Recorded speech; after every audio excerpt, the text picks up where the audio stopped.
From the back in the shadows, you see him appear. He is a huge beast of a man. His hair is wild. His beard is matted. He's got streaks of face paint just smeared across one side. He's got a giant javelin in one hand and one of those little curvy blades in the other. You can see a scar as he gets closer that starts on the top of his forehead all the way down to his jaw. And with every step he takes, his eyes are searching. Any attack, any sign of life. I'm slowly munching my popcorn. So far, this is good. Behind him, another, and then another. Each one with animal skins, each one with some sort of crude armor, and each one carrying their own favorite weapon. Some with swords, some more shields, some javelins. One guy has that little chain with the spiky bowling ball. And as they walk, the camera pans back and goes across the top of the cliffs. And one by one, you see him appear. In every place a man or person could walk, and every trail made by the animals, they start to stream over the hillside.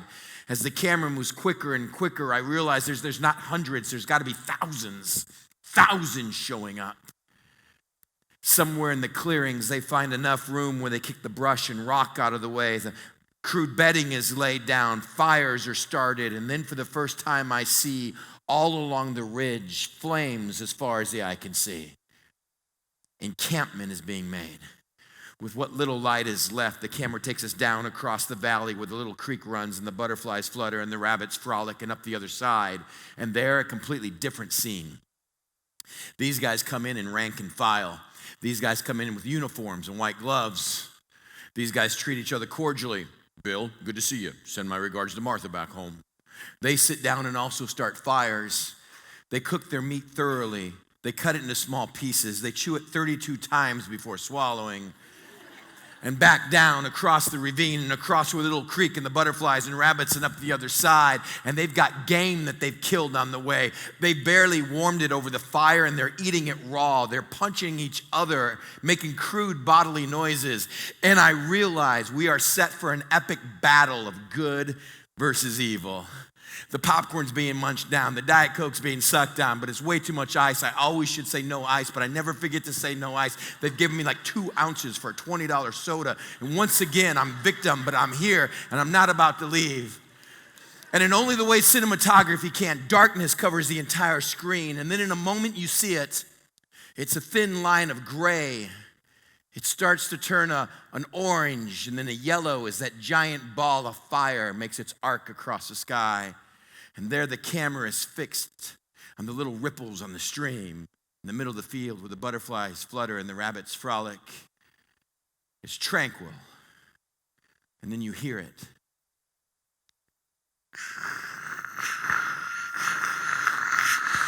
It starts at a distance and it begins to grow and rumble. Little tiny pebbles start to vibrate their way in. The little rapids carry them away. And as the camera pans, I've seen now the thousands that have bedded the night before come rushing across the field. It is hand to hand, weapon to weapon, fist to fist. It is gory. It is ugly. I'm watching. My wife buries her head behind my shoulder. Why'd you bring me here? And I'm all, just watch. She's all, you know I hate this. I said, it's good. I hear this little voice where she says, you promised this would be a love story. And I said, it is. I love this story.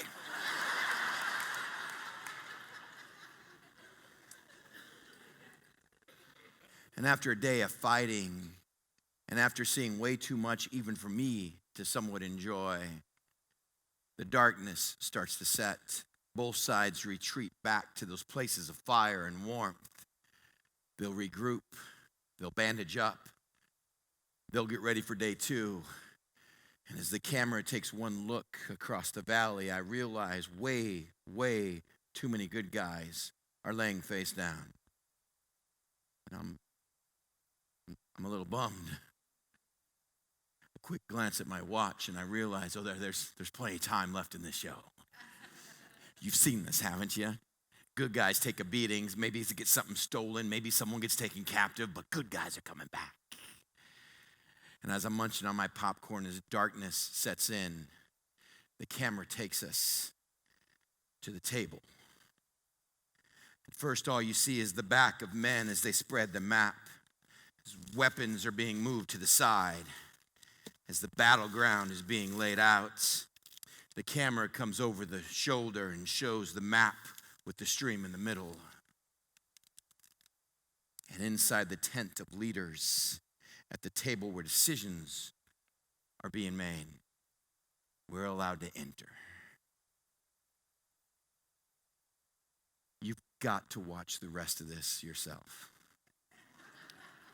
If you brought your own flat screen, I want you to turn it on and open it to 1 Samuel chapter 4.